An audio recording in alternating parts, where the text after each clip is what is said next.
So what is a high-tech pet door? On this episode of Tough Guys DIY, we're going to tell you all about it.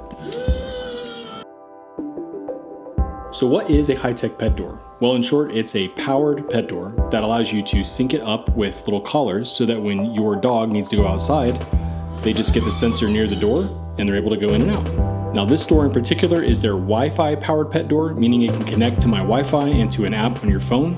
But they also make some that just plug in so you don't have to deal with the Wi-Fi part. They offer a whole range of different types of doors, different sizes, and different functions, so you can definitely find something that'll suit your needs. Now in this video, we're going to be covering two main things. One is the setup for our particular situation, which may or may not align with yours, so feel free to skip through that. And the second is going to be operationally, how to get this thing going and how does it actually work. Hopefully, over the course of the video, it'll help you kind of understand what this has to offer and if it's a right fit for you. So this is Hank. He's our bigger dog. He's a hound dog and a mix with something else. I don't actually know. Hank, what do you think about the new dog door? He really likes it, trust me. But yeah, so for mid-sized dogs or large dogs like Hank, we ended up doing the large size. So I kind of wanted you to see how big he was and maybe it'll help you in making your decision. So the pet doors do work with smaller dogs too, like Ruka here. She's a Jack Russell. We don't have our yard set up yet, so if I let her out, she's just going to be chasing the chickens all over the yard, but I wanted to show you that they do make the sensors for smaller dogs as well. All right, here's our setup outside. So this insert would actually go on top of your exterior setup. It would have this little lip where it could cover and it would screw in. Now in our case, because it's a metal building, and we have this extra large wall cavity, I had the guys build a custom trim for me where this piece can just fit inside. And when it does that, it'll actually connect to the tunnel, the piece that goes through. And so let me show you that next. Okay, so here's what those tunnel pieces look like. There's one piece that is it's a little less in size, and then this part kind of bumps up. And that's actually so these things can stack together. For this assembly, we're going to be using two of these. So one of them is going to fit inside the other, which is going to fill the entire wall cavity that we need to fill. So you can see here is an example of how that piece would fit on, and you could screw it to your exterior wall. In our case though, like I said, this is going to be mounted inside of this opening. If you're wondering why I was standing on a piece of plywood, it's because everything out here in this yard area behind the house still holds a lot of water. We haven't done final landscaping yet, so the plywood's for that. It's not a part of the install. All right, the one we showed you was already assembled, but this is what it looks like when it's in the box. And like I said, we need to have two of these. So let me show you how you put these things together.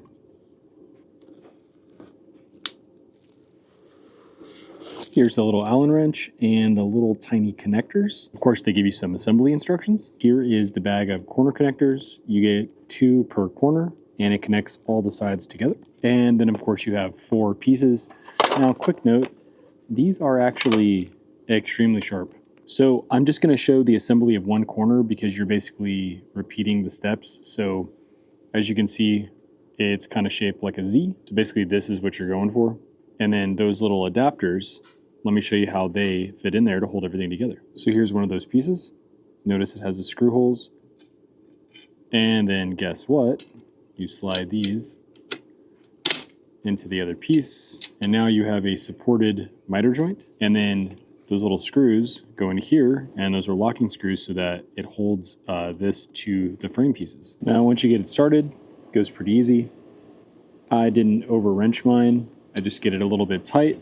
It locks that piece in place so it can't slide out of that side, and you'll need to put them on the top side and the bottom side of each corner for all of the supports. All right, so I have the second frame assembled, and just to verify, the thickness is 5.5 inches on this. Now, I need these two pieces to overlap each other because I need about 11 inches to span the interior gap, so the entire thickness of that exterior wall. And here, this shows just the metal side of the house. So the metal frame is this deep, and then we actually still have a 2x4 in there where the plastic is covering up. So we have this distance plus the 2x4 to fill around the perimeter of this opening. So here was the idea. We take these two sections and we fit them onto each other.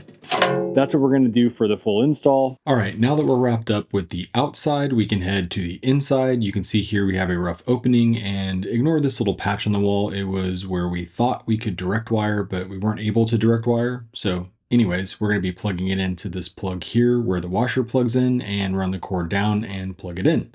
This is the unit not yet installed, so you can see how it will look. It mounts into the hole just above the baseboard, and then it will attach to the wall with some screws. Now we need to get this plastic taken out of the opening, which we basically just had in there as a preventative measure. And you can see here how that stacked tunnel system will fit in the opening to span the full width.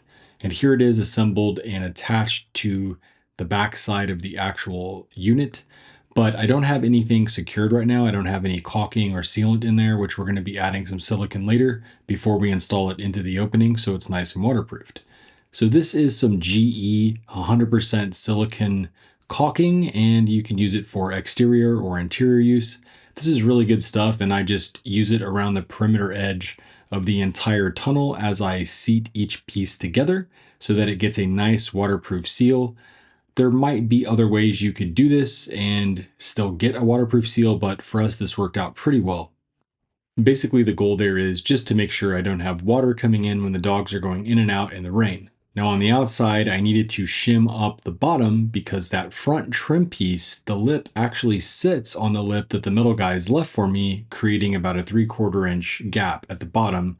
So I ended up putting a piece of wood at the bottom to close that gap in so that everything would sit nice and flush. This was some baseboard that we had left over and it was already primed.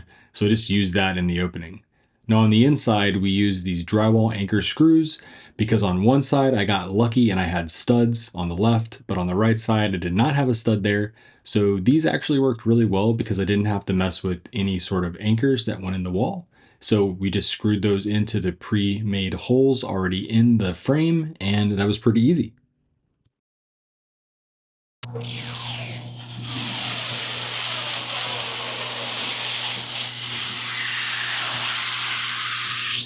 Hopefully that was as satisfying for you to hear. Installing these little covers is pretty easy. They just clip in place. There are covers for the interior and the exterior side, so make sure that you install these over all the fasteners. This right here comes off and allows you to install a extra battery. So this battery backup can install in here so that if you lose power, this thing will be charged and it can still operate. So the little nodes are covered with plastic pieces. You need to take those off. And then right here and right here are the little teeth where this thing plugs in. So when I plugged that in, a couple lights came on over here, one telling me that the battery is low. So let's put the cover back on and get it plugged in. We have a power supply and it plugs in to the side down here at the bottom. And we're going to use this plug right here. And then the plug itself plugs down here at the very bottom. Now up here at the top, it does say that we have AC power now, and the battery says okay. It's probably going to need to charge up for a while, I'm assuming. And I think I'm going to get some channel to hide the cord against the wall. Just make the whole thing look a little bit cleaner. If you could direct wire it, I would definitely do that. Okay, now that we have everything powered up, let's go over some basic functionality. So this is the unit on the wall, all the caps are in, the power is plugged in, and the power is on. So you have a little control area up here at the top. The off and on button just turns it off and on. Pretty straightforward. So you can just shut the whole thing off if you need to.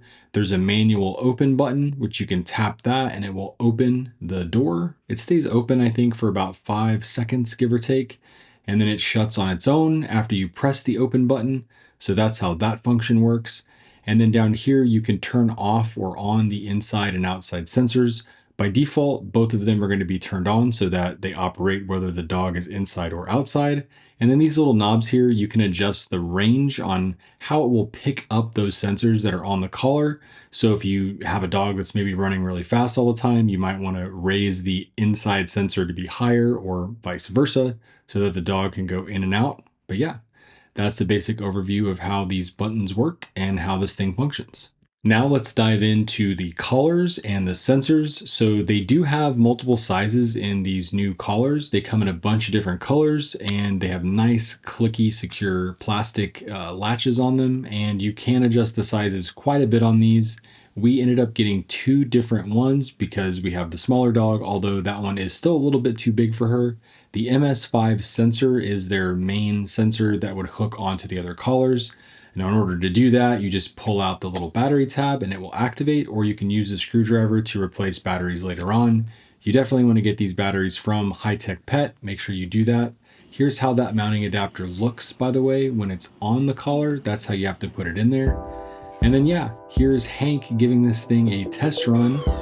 And overall, it is just super easy to use. We haven't had any issues with it so far at all, other than that Ruka really wants to go out there and use it on her own. But yeah, I hope you guys will check out HighTechPet and all they have to offer, especially if you need a solution like this for your home. And I hope you'll come hang out with us on social media at Tough Guys DIY everywhere. And I'll see you guys in the next video. So what is a high-tech pet door? In this episode of Tough Guys DIY, we're going to tell you all about it. It caught my hat! I wasn't ready. And sometimes the chickens try to get in too. Hi.